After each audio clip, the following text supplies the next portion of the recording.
अस्सलामुअलैकुम everyone. Computer science basic course के lecture 7 में आज हम बात करने वाले हैं सीपीयू।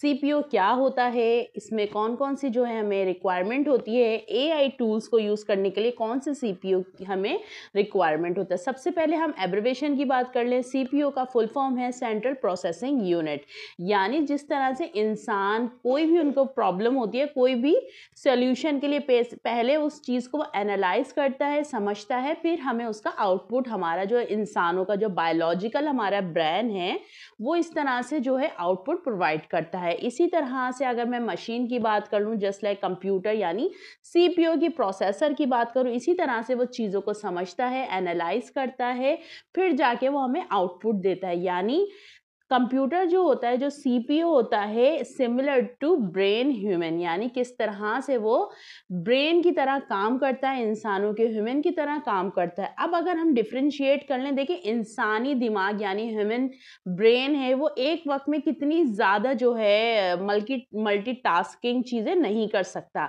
लेकिन अगर मैं इंस्टीड ऑफ कंप्यूटर की बात करूँ, सीपीयू की बात करूँ, तो वो billions of calculation with in a minute में कर सकता है। ठीक है, जब कंप्यूटर इन्वेंट हुआ था, वो स्टार्ट में जो 1940 में जब कंप्यूटर इन्वेंट हुआ था, वो स्टार्ट ही जो हुआ था वो कैलकुलेशन के लिए, प्रॉब्लम सॉल्व के लिए। ठीक है, दुनिया में जितनी भी इजादात हुई हैं, जितनी भी जो चीज़ें इन्वेंट हुई हैं टेक्नोलॉजी की फील्ड में, वो तमाम चीज़ें जो सॉल्व हुई हैं, इजाद हुई हैं, वो प्रॉब्लम सॉल्विंग के लिए हुई हैं। ठीक है, अब हम बात कर लेते हैं, अगर आप एक न्यू लैपटॉप या न्यू कंप्यूटर लेते हैं तो उसके लिए आपको क्या क्या रिक्वायरमेंट होनी चाहिए।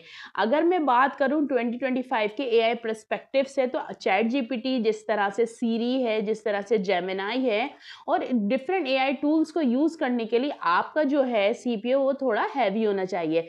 अब कितने तरह के हमारे पास जो है सिस्टम होते हैं सीपीयू के, तो इसमें जो मेन है वो 3 हैं। देखें, 1 कोर का जो आपके पास सीपीयू होगा वो 1 ब्रेन की तरह काम करेगा। अब हमारा होता है 1 कोर, ठीक है, उसके बाद हमारा होता है जो है क्वाड कोर। ठीक है, क्वाड कोर में जो हमारा होता है वो हम 4 ब्रेन की तरह हम काम करते हैं। और नंबर 3 जो हमारा होता है ऑक्टा कोर, इसमें क्या होता है, इसमें जो है 8 ब्रेन मिलके यानी मल्टीटास्किंग काम कर सकते हैं, जो कि एआई के लिए बहुत ज़्यादा रिलायबल होता है। अब हम बात कर लेते हैं कि कौन कौन से सीपीयू ऐसे हैं। देखिए, सीपीयू की जो स्पीड मेजर की जाती है वो की जाती है गीगाहर्ट्ज़ में। ठीक है, गीगाहर्ट्ज़ के थ्रू जितनी ज़्यादा स्पीड अच्छी होगी, जितनी किस लेवल का अब आपका लैपटॉप है और आपका कंप्यूटर है, उस हिसाब से जो है आपका सीपीयू काम करता है। यानी अगर मैं बात कर लूँ ऑपरेटिंग सिस्टम की, जस्ट लाइक अगर ऑपरेटिंग सिस्टम, हमारे जो 3 फेमस ऑपरेटिंग सिस्टम है, एक हमारा माइक्रोसॉफ्ट है, दूसरा हमारा उसका एप्पल का मैक ऑपरेटिंग सिस्टम है, नंबर 3 जो है हमारा लिनक्स का है। ठीक है, हर ऑपरेटिंग सिस्टम के एक डिफरेंट डिफरेंट काम होते हैं। अगर मैं माइक्रोसॉफ्ट की बात कर लूँ, माइक्रोसॉफ्ट ऑपरेटिंग सिस्टम की बात कर लूँ, तो वो हमारे स्कूल ऑफिस में इस्तेमाल होता है। अगर मैं बात कर लूँ मैक ऑपरेटिंग सिस्टम के, तो उसमें डिज़ाइनर के लिए, वीडियो एडिटर्स और क्रिएटर के लिए वो ऑपरेटिंग सिस्टम इस्तेमाल होता है। और अगर मैं लिनक्स की बात कर लूँ, तो उसमें एआई टूल्स किस तरह से डेवलप करना, उसमें जो है आप एआई की डेवलपमेंट कर सकते हो। डेवलपर के लिए बेसिकली वो लिनक्स का जो ऑपरेटिंग सिस्टम यूज़ होता है। बात ये है कि आप किस पर्पज़ के लिए कौन सी चीज़ इस्तेमाल करते हो। ठीक है, इसी तरह से अगर मैं बात कर लूँ कि कौन कौन से जो है सीपीयू में सिस्टम आते हैं, जस्ट लाइक i5 आता है, i7 आता है, और जो है हमारा होता है सैंडिक्स, यानी ये हमारी जो 3 कोर जो हमारे पास सिस्टम है इसमें होता है। अगर मैं बात कर लूँ, अगर आप एआई कोर्स कर रहे हैं और अब आपके पास एक सिंपल जो है लैपटॉप है, तो उसमें 3 चीज़ें आपका होना चाहिए। सबसे पहले आपके क्या होना चाहिए, उसके अंदर आपके पास जो है मॉडल है वो i5 होना चाहिए, i7 भी चलेगा।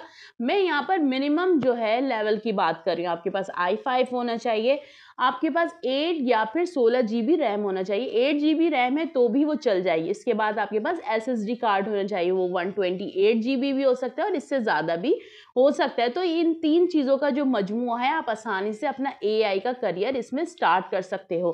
क्योंकि जो हम कोर्स आगे स्टार्ट करने वाले हैं वो बेसिकली नॉन कोडर, यानी जिनको एआई की कोडिंग नहीं आती। देखिए, एआई, बहुत से लोगों को लगता है कि एआई जो है उसमें हमारे को कोडिंग करनी पड़ेगी। देखिए, एआई में coding is the tiny part of AI, coding is the tiny part of AI. ये चीज़ों को समझना है आपको, जो है एआई के सिर्फ बेसिक कॉन्सेप्ट क्लियर करना है। जिस तरह से अब हम चलते हैं अपने टॉपिक की तरफ, जैसे कि हम बात कर रहे थे कि सीपीओ की।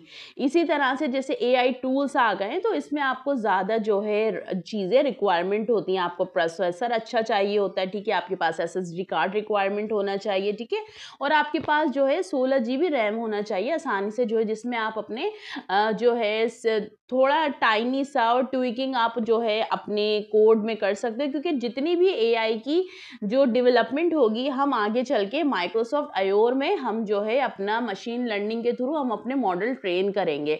तो it's little bit enough all those जो मैंने आपको पर्सपेक्टिव बताएं एआई के पर्सपेक्टिव से। लेकिन यहाँ पर हम सवाल ये पैदा होता है कि सीपीओ हमारे पास जो है क्या हम वाकई लैपटॉप में भी इस्तेमाल कर सकते हैं या मोबाइल में भी इस्तेमाल कर सकते हैं।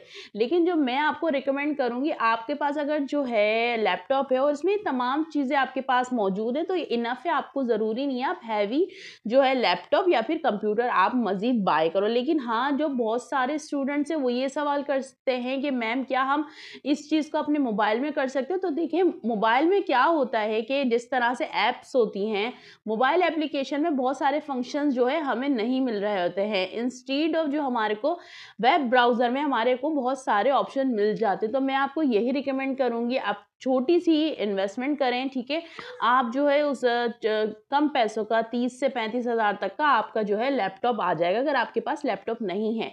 और जिनके पास लैपटॉप है तो वो आसानी से यूज़ कर सकते हैं, बस में थोड़ा सा उनको जो है एक्सपेंस करना पड़ेगा, जस्ट लाइक वो अपनी रैम बढ़वा लें, जो है अपना अगर उनका आईडीडी कार्ड है तो उसको एसएसडी में कन्वर्ट करवा लें, तो ये आपका 5-6 हज़ार में आपका काम हो जाएगा, ठीक है।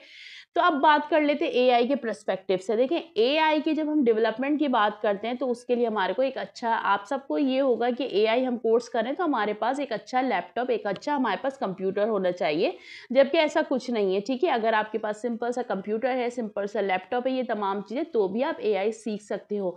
यहाँ पे इस कोर्स में जो है हम ये नहीं सीखेंगे कि कोडिंग कैसे करते हैं। बेसिकली मैं आप लोगों के कॉन्सेप्ट क्लियर करना चाहती हूँ। देखिए, सबसे पहले जो होता है एआई का जो लिटरेसी जो है, हमें एआई का लिटरेचर पढ़ना है, यानी हमें बेसिक लेवल पे जाके एआई को समझना है। एआई क्या चीज़ होती है, मशीन लर्निंग क्या होती है, सुपरवाइज लर्निंग, अनसुपरवाइज लर्निंग क्या होती है, फिर सुपरवाइज लर्निंग के अंदर भी बहुत सारी चीज़ें आती हैं।